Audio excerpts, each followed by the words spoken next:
Good morning. Good morning.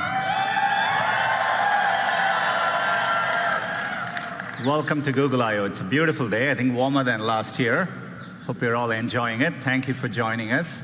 I think we have over 7,000 people here today, as well as many people. We are live streaming this to many locations around the world. So thank you all for joining us today. We have a lot to cover. But before we get started, I had one important business which I wanted to get over with. Towards the end of last year, it came to my attention that we had a major bug in one of our core products. It turns out we got the cheese wrong in our burger emoji. Anyway, we went hard to work. I never knew so many people cared about where the cheese is. We fixed it. The irony of the whole thing is I'm a vegetarian in the first place.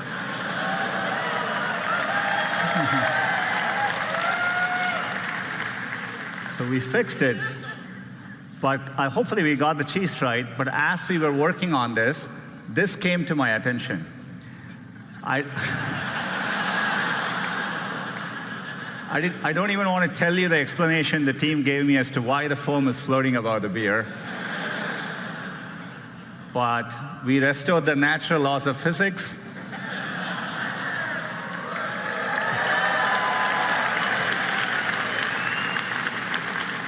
So all is well. We can get back to business.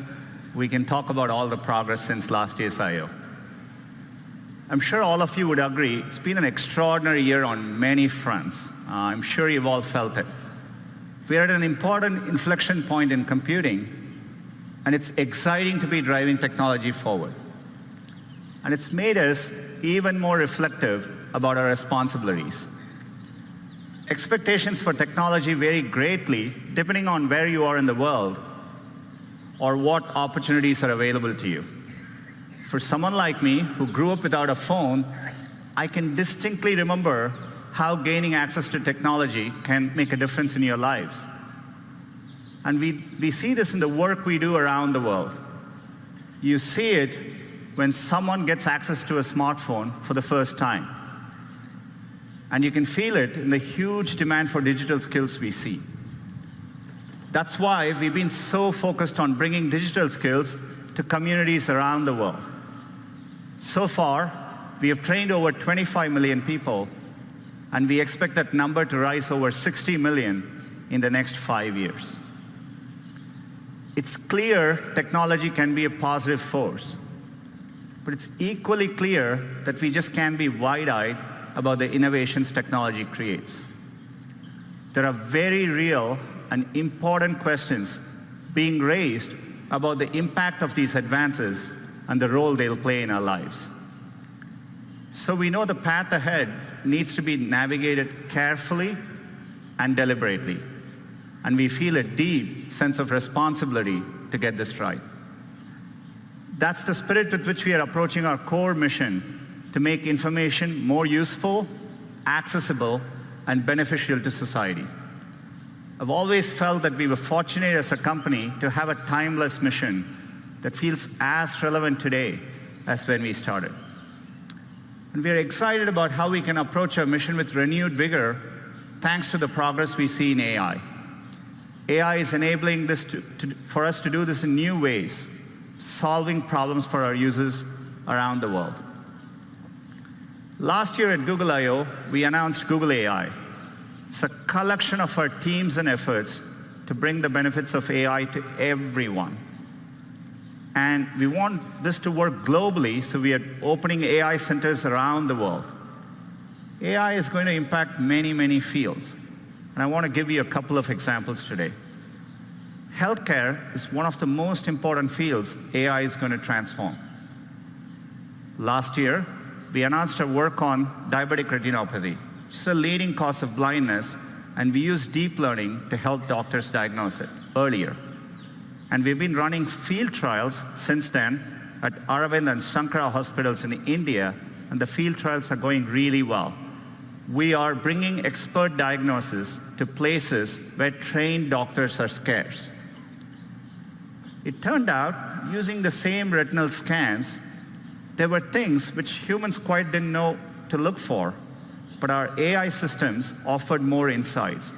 Your same eye scan turns out holds information with which we can predict the 5-year risk of you having an adverse cardiovascular event, heart attack or strokes. So to me, the interesting thing is that more than what doctors could find in these eye scans, the machine learning systems offered newer insights. This could be the basis for a new non-invasive way to detect cardiovascular risk. And we just published the research, and we are going to be working to bring this to field trials with our partners.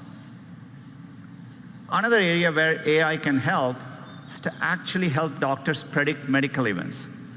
Turns out doctors have a lot of difficult decisions to make, and for them, getting advance notice, say 24 to 48 hours before a patient is likely to get very sick, has a tremendous difference in the outcome.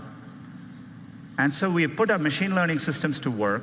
We've been working with our partners using de-identified medical records. And it turns out if you go and analyze over 100,000 data points per patient, more than any single doctor could analyze, we can actually quantitatively predict the chance of readmission 24 to 48 hours before, earlier than traditional methods. It gives doctors more time to act. We are publishing our paper on this later today, and we are looking forward to partnering with hospitals and medical institutions. Another area where AI can help is accessibility.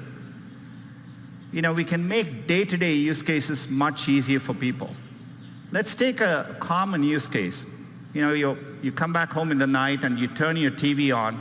It's not that uncommon to see two or more people passionately talking over each other. Imagine if you are hearing impaired and you're relying on closed captioning to understand what's going on. This is how it looks to you.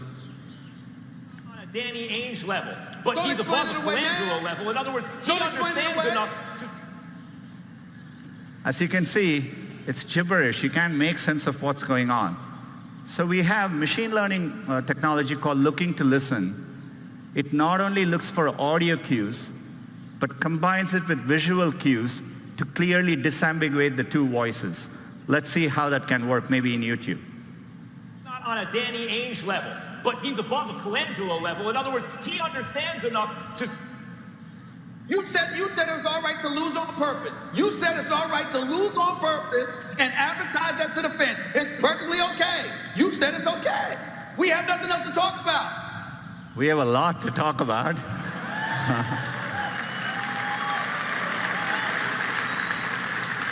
But you can see how we can put technology to work to make an important day-to-day use case profoundly better.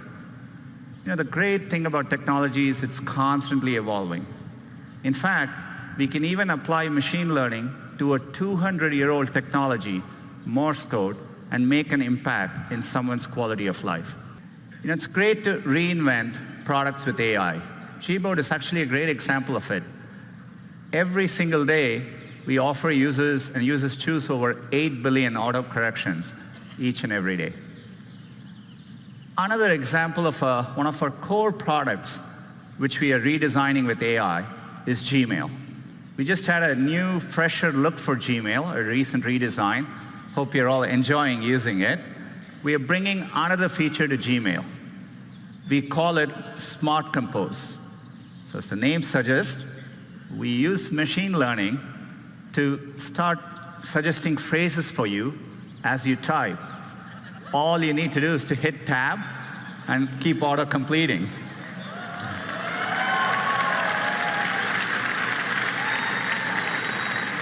In this case, it understands the subject is Taco Tuesday. It suggests chips, salsa, guacamole.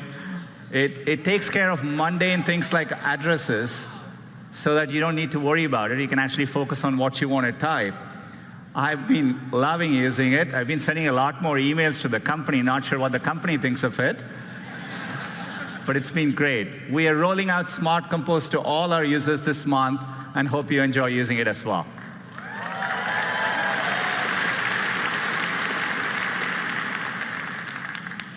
Another product, which we built from the ground up using AI, is Google Photos. Works amazingly well and at scale. If you click on one of these photos, what we call the photo viewer experience, where you're looking at one photo at a time, so that you understand the scale, every single day, there are over 5 billion photos viewed by our users each and every day. So we want to use AI to help in those moments. So we are bringing a new feature called suggested actions, essentially suggesting smart actions right in context for you to act on. Say, for example, you went to a wedding and you're looking through those pictures. We understand your friend Lisa is in the picture, and we offer to share the 3 photos with Lisa, and with one click, those photos can be sent to her. So the anxiety where everyone is trying to get the picture on their phone, I think we can make that better. Say, for example, if the photo in the same wedding, if the photos are underexposed, our AI systems offer a suggestion to fix the brightness right there, one tap, and we can fix the brightness for you. Or if you took a picture of a document which you want to save for later, we can recognize, convert the document to PDF, and make it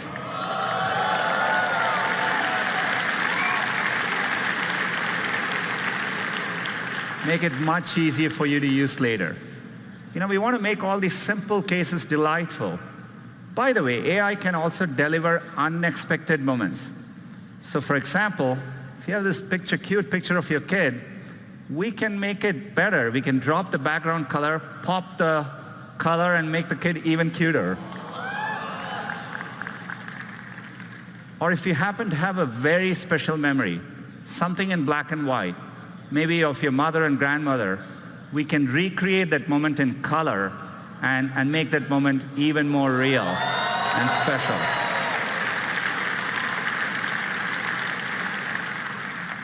All these features are going to be rolling out to Google Photos users in the next couple of months.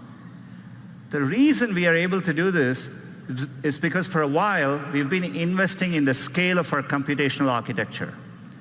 This is why last year we talked about our tensor processing units. These are special purpose machine learning chips. These are driving all the product improvements you're seeing today, and we have made it available to our cloud customers. Since the last year, we've been hard at work, and today I'm excited to announce our next generation TPU 3.0.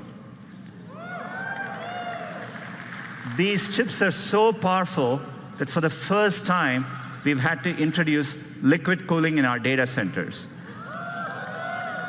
And we put these chips in the form of giant pods. Each of these pods is now 8x more powerful than last year. It's well over 100 petaflops. And this is what allows us to develop better models, larger models, more accurate models, and helps us tackle even bigger problems. And one of the biggest problems we are tackling with AI is the Google Assistant. Our vision for the perfect assistant is that it's naturally conversational, it's there when you need it, so that you can get things done in the real world. And we are working to make it even better. We want the assistant to be something that's natural and comfortable to talk to. And to do that, we need to start with the foundation of the Google Assistant, the voice. Today, that's how most users interact with the assistant. Our current voice is codenamed Holly. She was a real person. She spent months in our studio, and then we stitched those recordings together to create voice. But 18 months ago, we announced a breakthrough from our DeepMind team called WaveNet. Unlike the current systems, WaveNet actually models the underlying raw audio to create a more natural voice. It's closer to how humans speak. The pitch, the pace, even all the pauses that convey meaning. We want to get all of that right. So we've worked hard with WaveNet, and we are adding, as of today, 6 new voices to the Google Assistant. Let's have them say hello. Good morning, everyone. I'm your Google Assistant. Welcome to Shoreline Amphitheater. We hope you'll enjoy Google I/O. Back to you, Sundar.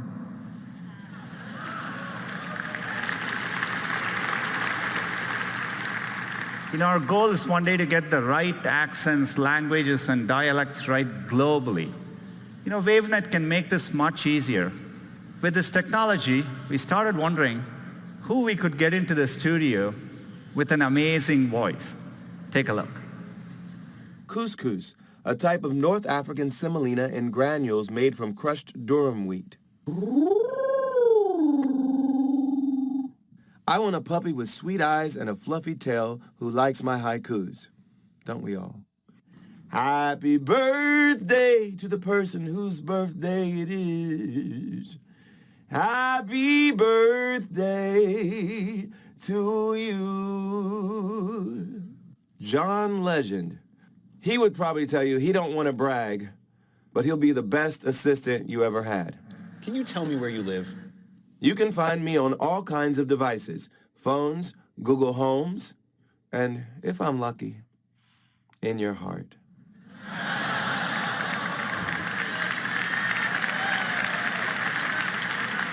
That's right, John Legend's voice is coming to the assistant. Clearly, he didn't spend all the time in the studio answering every possible question that you could ask. But WaveNet allowed us to shorten the studio time, and the model can actually capture the richness of his voice. His voice will be coming later this year in certain contexts so that you can get responses like this. Good morning, Sundar. Right now in Mountain View, it's 65 with clear skies. Today, it's predicted to be 75 degrees and sunny. At 10 a.m., you have an event called Google I/O Keynote. Then, at 1 p.m., you have margaritas. Have a wonderful day. I'm looking forward to 1 p.m. So John's voice is coming later this year. I'm really excited we can drive advances like this with AI. We are doing a lot more with the Google Assistant. And to talk to you a little bit more about it, let me invite Scott onto the stage.